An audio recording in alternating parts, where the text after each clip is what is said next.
In Crimson Desert, you start out as a penniless nobody staring at gear you can't afford.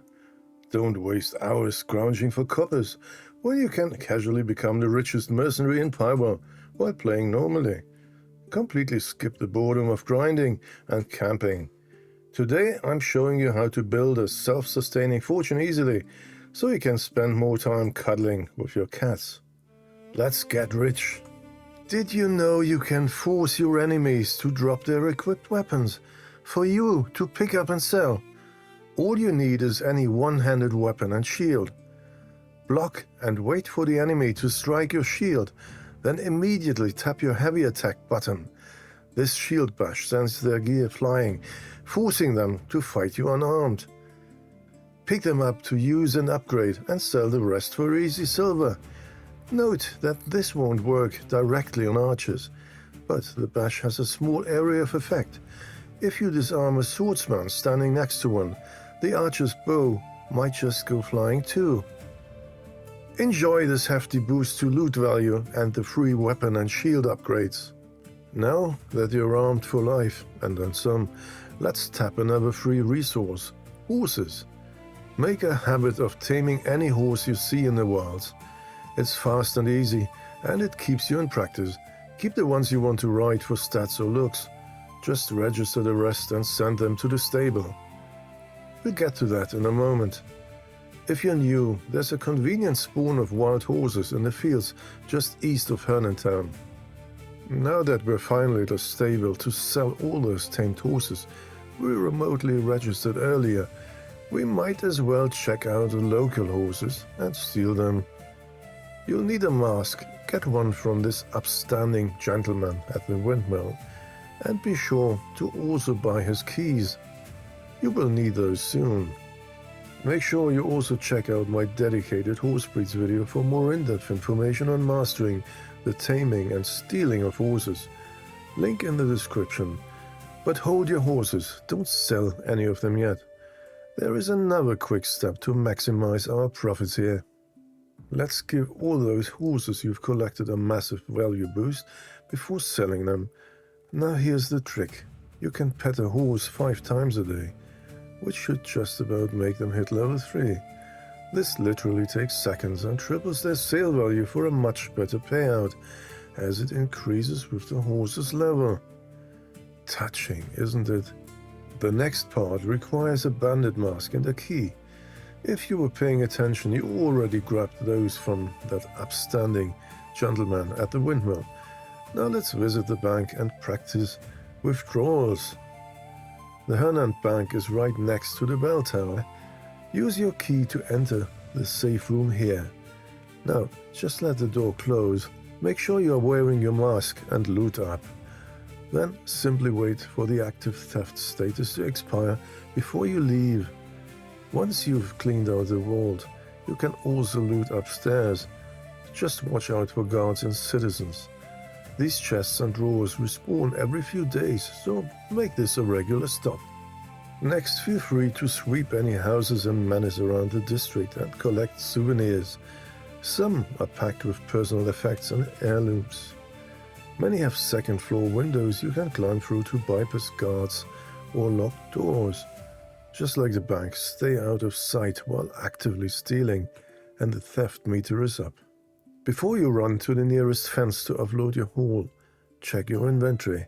Many of these items are actually containers that can hold random amounts of money or different types of valuables. Opening them almost always yields something worth more than the locked container. You can even find wearable jewelry. Oh, and if you get money pouches, those can be used again to drop random amounts of copper or silver, depending on their quality. Located north of Hernand is Lioncrest Manor. The guards at the largest building will deny you entry, so just climb in via an upper-story window and find this fireplace on the ground floor. Turn it off, then search for a hidden compartment to find a gold bar. Now, most players make the mistake of just selling this to a random merchant for 190 silver. Not you. Take it to the Hernand Bank instead. they will exchange it for its full 500 silver value. But we aren't selling it. This will be the foundation of your golden empire. Once you've saved up more than 100 silver, return to the bank, open an account, and then deposit that gold bar and any leftover coin you can spare. Select the high-risk strategy for a minus 50 to plus 55% return every 3 game days. Don't worry about the odds, we'll play it safe. Keep the time conversion in mind. 1 game day is 2 hours in real life, so your payout hits every 6 hours of real-time play. There is a slight drift delay each cycle. If you deposit at noon, the next payout will be a few minutes past noon, 3 days later. Write down your exact deposit time. Keep a backup save in case you forget. The next step is crucial. Since a bad roll can instantly wipe out half your deposit, we need to make sure Lady Luck finds you. Save your game just before the time runs out. Pick a reasonable profit you want to accept, say maybe 35% or more. And if the bank gives you less, simply reload that save and try again until you're happy with the result. Try not to be too greedy, or you may be in for a longer session as luck can be fickle. Your fortune will blow up much faster than you think. And once you're pleased with the total, just switch to low risk. Now you can stop worrying about funds and payout deadlines and enjoy your steady, passive source of income. Just a few things to consider. Be aware that quest completion may advance time, often by a day or 2. If you have half a day left for a payout before turning in a quest, you may very well instantly end up a day past the deadline. Consider delaying the quest a little and finish your banking first. However, if a quest advances time past the investment period, the game adjusts the results to that point in time. And because there also is that slight drift delay, if you save right away or use the autosave from quest completion, you should still be okay to reload if the outcome was a loss.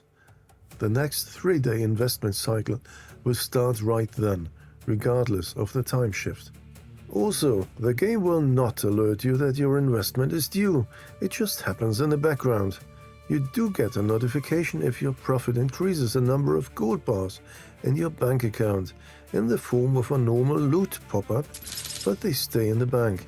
Quite satisfactory when you forgot it's time and then suddenly see 20 or more gold bars pop up. Jackpot! No notification whatsoever about losses though, so remember to keep that backup just to be safe and keep an eye on the date and time while you are investing on high risk.